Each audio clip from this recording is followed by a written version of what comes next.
7 deadly sins, Captain. Gluttony, greed, sloth, wrath, pride, lust, and envy.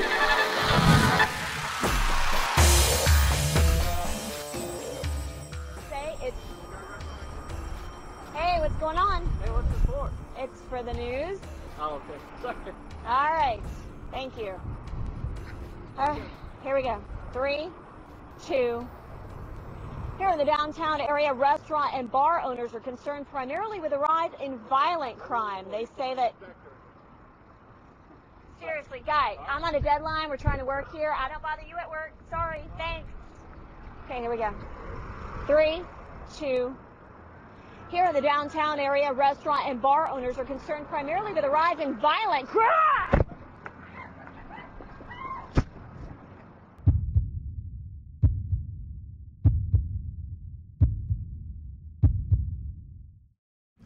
Things like folks who misuse the environment or misuse the social services and the community. I don't know. A lot of things that I don't get my way with. Like in a relationship, I guess. You know, when people judge each other and without really getting to know the person. Women make me really mad. It's probably the only thing that makes me really mad. Everything else you can brush off and just, you know, smile at, wave. You know, but women kind of get under your skin, under your fingernails a little bit. Cruelty. Troy angers me. Troy angers me. I'm angry. There's not even one movie theater I can take my kids to. I got to take them all the way out to Latham to a freaking movie theater here in Troy. The only movie theater we had in Troy, it was a freaking porno house. And they shut that down right down the street here. So I'm angry about a lot of things. The mayor makes a lot of promises to us. He doesn't do anything. Neighborhood I live in, a lot of minority children, they have nowhere to go, nothing to do. And so they sit down in the corner, they sell drugs, this and that. I'm angry about a lot of things. Don't get me going here. How everybody doing? To ask about anger, though. What angers you? A lot of things. To be honest, these guys are Me having to be in recovery, you know what I mean, for something I'm really not doing, you know what I mean, that angers me. Sometimes the situation with my kids, that might anger me, so it's a lot of things that's going on, you know what I mean, right now. Speeding more than I would have. I'm not behaving recklessly in the car, but just taking it out on the car, so to speak. In elementary school, I remember punching someone, a classmate.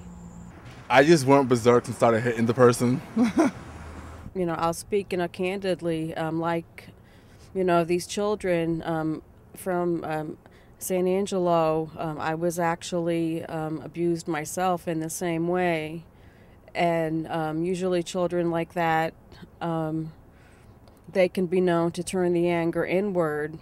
And I would cut myself and get into drugs. I got into drugs. I punched a double pane glass window and I almost chopped my arm off. I fell right through the glass and it almost severed my right arm completely off, all over because my girlfriend was going to leave. I should have just let her leave.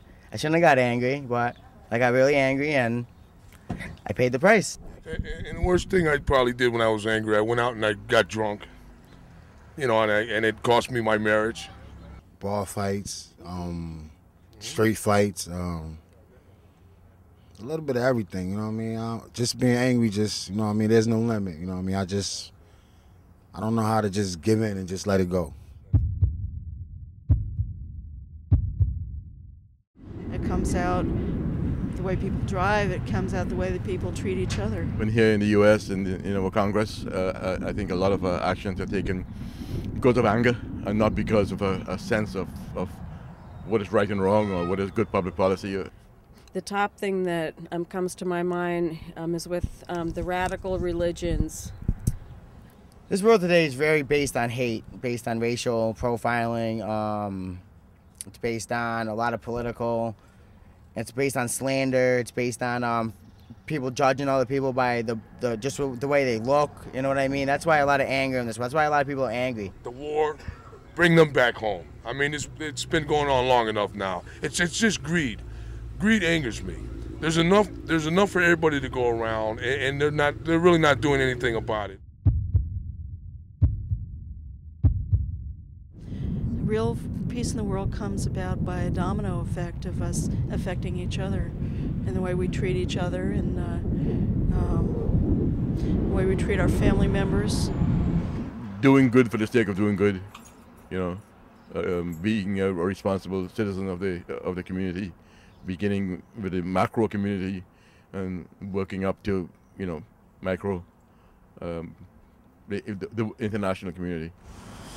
I don't know. I guess people need to control the temper. The Bible says that the only time that that's going to come is when Jesus Christ returns. Real peace and real harmony that replaces anger. Well, that's a good question because that probably won't ever happen because everybody wants to be individual. Everybody wants to do their own things. Everybody wants to be the top dog. Everybody wants to be loved. Everybody wants to be hated. Everybody wants to be everything. So there's no way there's going to be peace and factor in between anger and peace in the world because someone's always going to be angry at something. You have to start, you know, I guess by, like, you know, building community centers. Maybe some of the business leaders around here should get more involved with their communities. The church need to get more involved in their communities. I mean, it's a complete effort from everybody. All of the soldiers across seas should come home. That would be peace towards every family that's missing their family, their father, their mothers, their brothers, uncles. And another thing is having everybody, not just having them just talk the talk and just walk the walk. Let's never forget about God, because without God, there's nothing. If everything else all fails, always believe in Him. Because He said we all fall short of the glory, and we're all sinners.